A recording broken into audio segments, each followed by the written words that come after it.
Hello and welcome to the British Chamber of Commerce Singapore's podcast channel. With over 15,000 downloads since launch, we are excited to bring you Season 4 featuring in-depth content on business, global affairs and news across Singapore, ASEAN and the United Kingdom. Thank you as always for your continued support and I hope you enjoy this podcast. Welcome to this British Chamber of Commerce Singapore podcast, where we will be exploring a theme that is very dear to my heart: school holidays. My name is Magnus, and I'm the founding head of Dulwich College here in Singapore.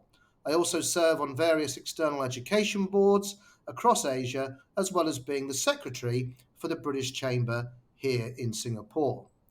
Now, as a teacher, I do believe that I am very well qualified to talk about travel and holidays for both educational and recreational purposes. To support me with that today, I'm fortunate to call upon the wisdom, knowledge and experience of Sophie Hughes, Head of Business Development at Lightfoot Travel.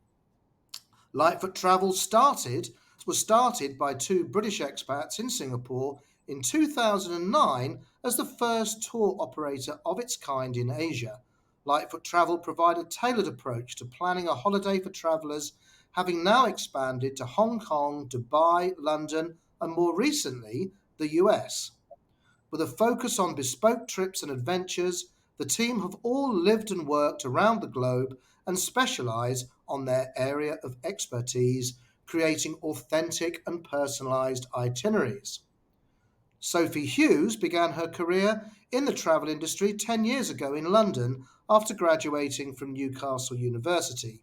She moved to Singapore in 2021 to further expand her knowledge of Asia and to help rebuild Lightfoot Travel following the pandemic.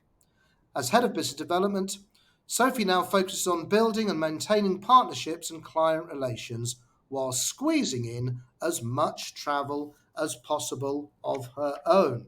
So welcome, Sophie. Now, there is an adage that says, you never really appreciate something until you haven't got it anymore. And the pandemic and the travel restrictions that brought with it really made us appreciate that. So, Sophie, how is the travel and holiday market and industry in a post-pandemic Singapore?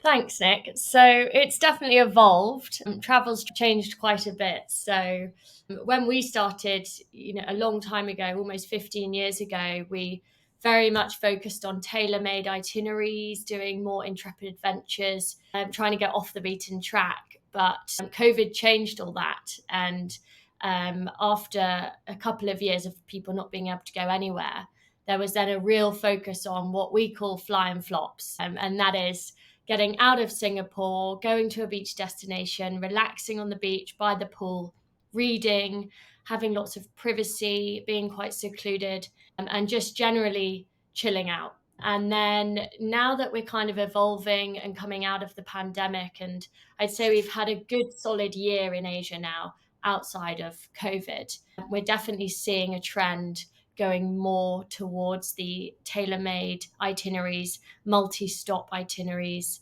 where you might want to squeeze in a few different destinations within your trip, and actually get out there and immerse yourself amongst communities again.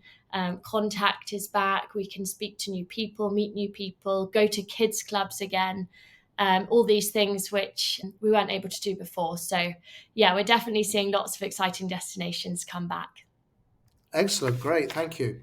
Now, none of us would deny the importance of getting away and having a change of scene or routine and the benefits that this has to our own well-being and that of our families.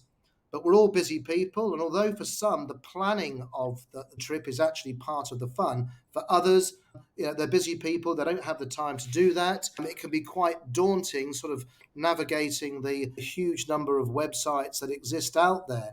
So why use a tour operator? So a tour operator offers that full wraparound service from start to finish. So from the moment you land to when you come home, you've got that service on the ground looking after you. So if anything does go wrong, a tour operator is on hand to pick up the pieces. There's definitely a level of stress-free planning when it comes to booking a trip. You're not going to be overwhelmed by lots of different websites, getting lost on TripAdvisor. A tour operator can give you that advice. And then you can also take advantage of having a ground partner to look after you throughout your trip. So taking care of your transfers, hotels, private guides, and assisting you along the way with any amendments, last minute bookings, and that kind of thing. So I think a tour operator really comes into its own with the expertise of the travel designers and saving people time. So you give the brief and then you're sent the options which suit you personally. I think that's why people would use a tour operator in general. Super. And why Lightfoot Travel? There are lots of companies out there. What makes you a bit special? So, firstly, most importantly, we're fully licensed and covered by the Singapore government. So, you've got that peace of mind and level of security when you are away. Lightfoot Travel are actually the most established tour operator in Asia, having been around since 2009. So, that gives the company and the team a huge amount of knowledge and expertise when it comes to which destinations, which hotels, suppliers, and guides are the best in the business.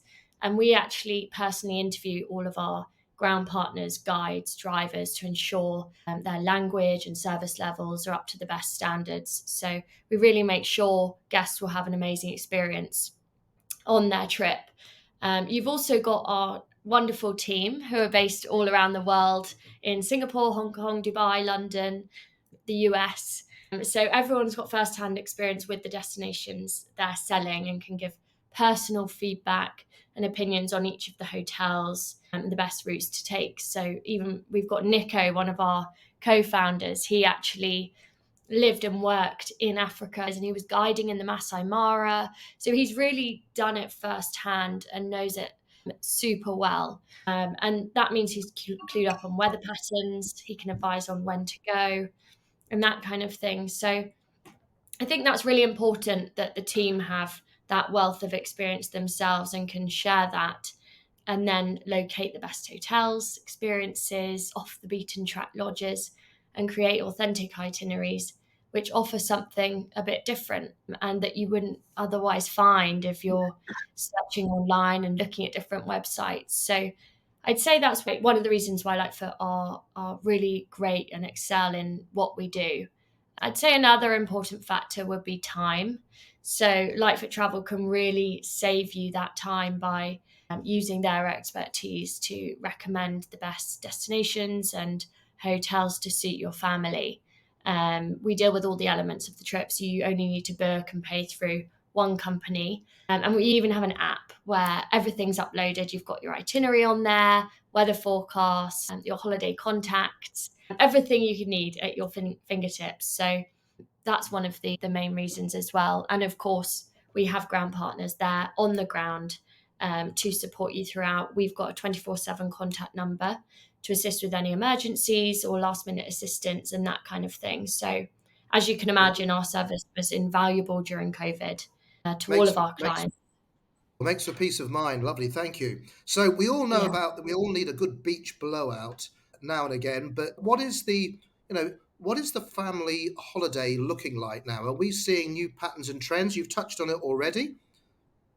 Yeah, sure. So that kind of brings me on to the education side of things and getting kids off their iPads, out into the wild, mixing with different culture and trying new things. So holidays have really evolved and it's now not just about where you've been, but what you've done whilst you're there. And thanks to lots of social media and seeing incredible photos of everyone's travels around the world, everyone always wants to do something different and something new. And we're really seeing requests come from parents and families where they want to do a holiday which is active, it's educational. If there's a kids club, we want to make sure there's no video gaming. We want to make sure it's easy to get to because we've got school holidays to bear in mind. So we want direct flights or an easy connection. And if we are going to be doing adventures and guided tours, we want intuitive guides who will communicate with the kids, keep them engaged, and enjoy activities which kids can't experience back home. So I get parents coming to me asking for kids clubs which don't have video games, but instead focus on, getting outdoors, sustainability, that kind of thing. And many of the hotels that we work with, Six Senses is a lovely brand that we work closely with, and they have a big focus on this. And that's teaching the kids things that are really important today with sustainability. Things like turtle conservation, coral restoration, and they might do treasure hunts around the resort to find bits of plastic and then do arts and crafts and that kind of thing. And also visits to local communities, meeting other kids from different backgrounds and that kind of thing. So it's really about getting out there and doing something different. Great, thank you. Now, the busy life of the executive, we all know about that now. Are you seeing now that parents, busy mums and dads, are trying to escape from the office, but they're also seeking that digital detox for their children and for their teenagers in particular, trying to escape the dreaded Snapchat and Instagram? Are you seeing that as a trend? 100%. Yeah, that's a big trend. And I think that's where more adventurous itineraries come into play. Beach destinations are fantastic and everyone needs that fly and flop, like you said. But we're definitely seeing more requests for intrepid trips. So, for example, safaris are a great way to get kids out and about to experience wildlife. You've got Africa, you've got India, where you can head to Ranthambore National Park and see the tigers. You've got Sri Lanka on our doorstep, where you can do Yala National Park and see leopards, elephants, crocodiles. So definitely safaris are a really popular one for us, where we can get that digital detox in play, get them out on game drives, seeing lots of wildlife, and meeting with the locals. And then you've got other types of trips which might actually tie in with the kids' syllabus. So we've had requests for Egypt, to see the pyramids. We've had requests for Peru to do the Inca Trail. We've got Angkor Wat again on our doorstep, which is one of our most frequent trips for families. And we've got really fun, like kid-friendly activities around places like Angkor Wat, like cycling, treasure hunts, and that kind of thing. So I think those are the types of trips where we can get everyone, including the parents, off their iPhones, off the screens, and try something a bit different. Great. I mean, the personalised trip is an exciting idea as opposed to sort of buying something off the shelf. So, how does a client go about creating that with you? What's the process? So essentially, when the inquiry comes in, we'll make sure that it's assigned to the consultant that has the most experience with that destination.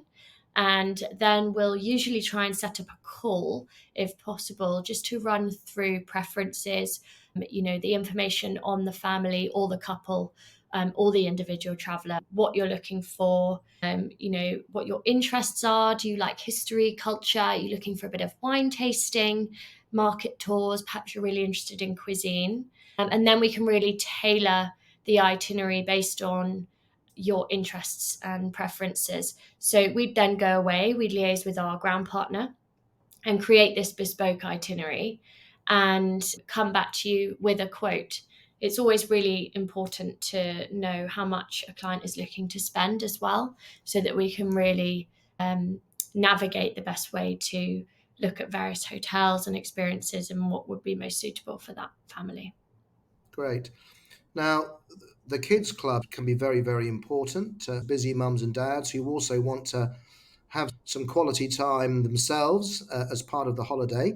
And you've talked about how they are beginning to evolve. So, what are holiday clubs looking like now in a post-pandemic world? So there's definitely been a big emphasis on being outside. I think back in the day, the kids club might have just been a little corner room inside with perhaps a little climbing frame and maybe a swing outside. But there's now so much competition to have the best kids club out there. And it's not just about having a kids club where you can drop your kids and then they can play in that spot all day. It's about having a full program of activities and excursions, which the kids can then partake in.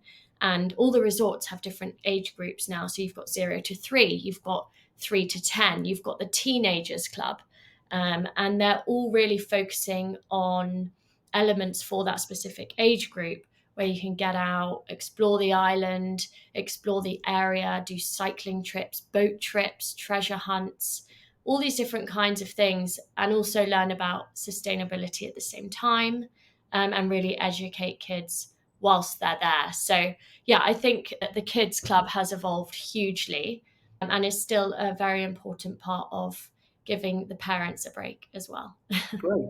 Can we touch on, I mean, those of us that are fortunate enough to have teenagers as children, we know that it's not always straightforward to keep them entertained other than them being stuck to their phone or their iPad. So, Yeah. can you think of anything specifically that teenage clubs are doing to interest the teenager on their family holiday?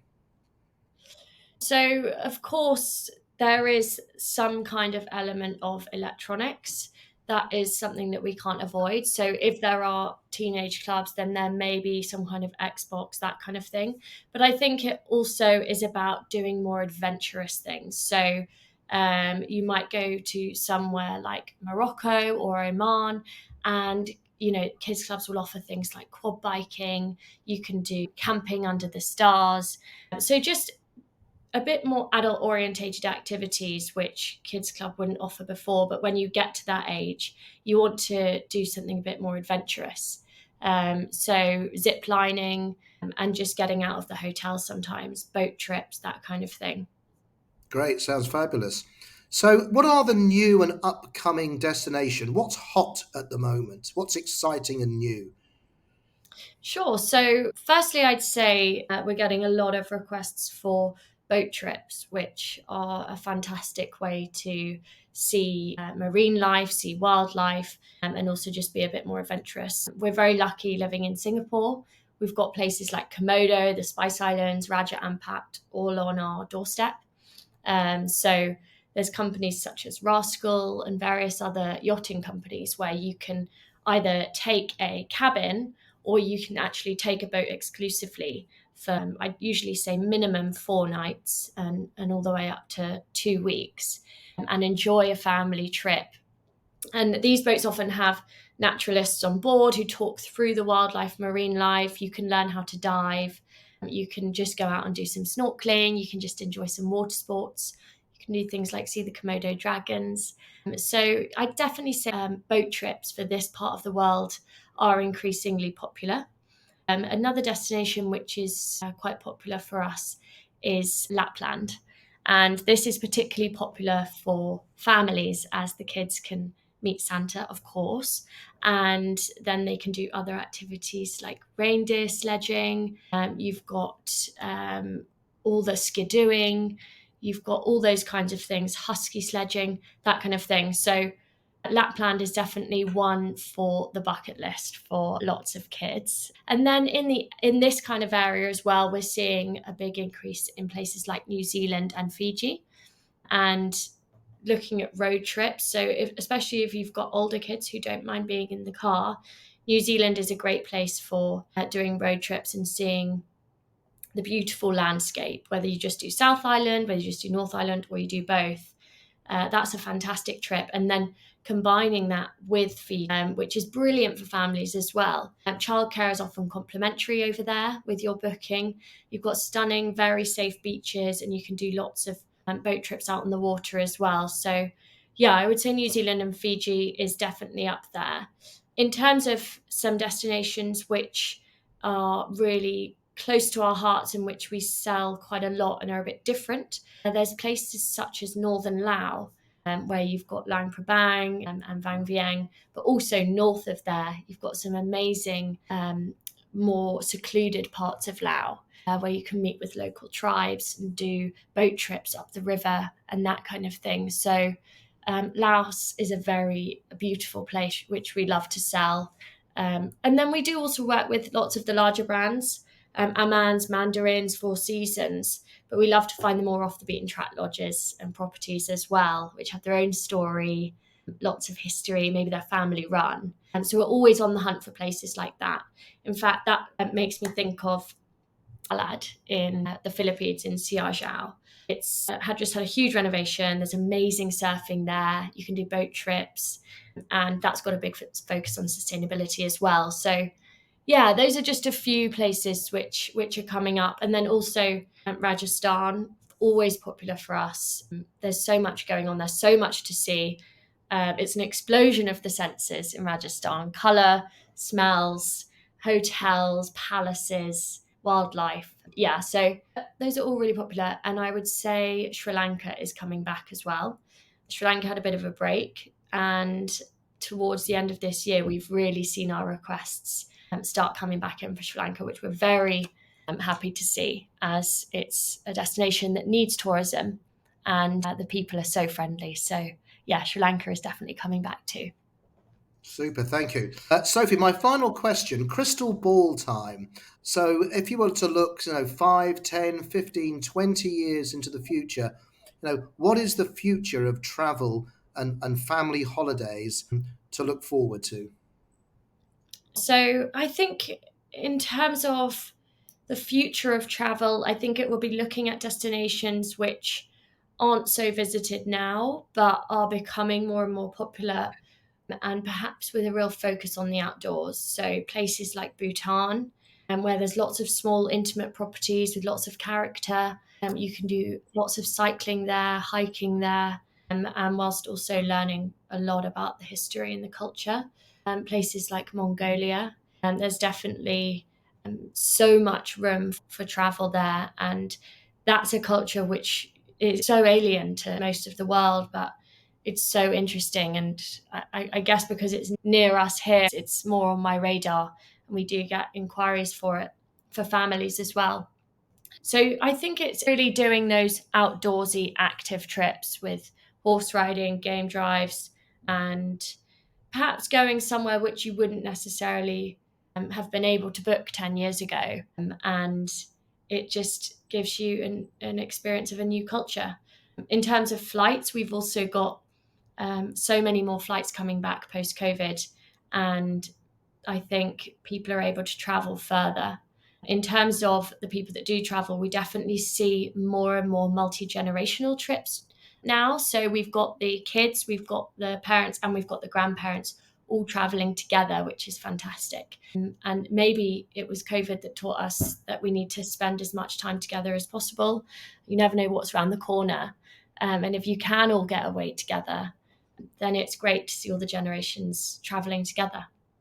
Great. I think that's a wonderful way to wrap up this podcast. So thank you, Sophie. Thank you to Lightfoot Travel. And to those listening and watching, thank you for your time. Happy holidays to you all. Go safe, go well, enjoy your children. And remember, there is no greater gift than you can give your children than to give them your time. Thank you for listening. Thank you for watching. Thank you, Sophie. Thanks, Nick. Thank you for tuning into this episode of the British Chamber of Commerce Singapore's podcast channel. Before you go, don't forget to subscribe, and why not leave us a rating and review on Spotify, Apple, Google and the other podcast platforms. For more information about the Chamber, please visit our website at www.britcham.org.sg and tune in next time for a brand new episode.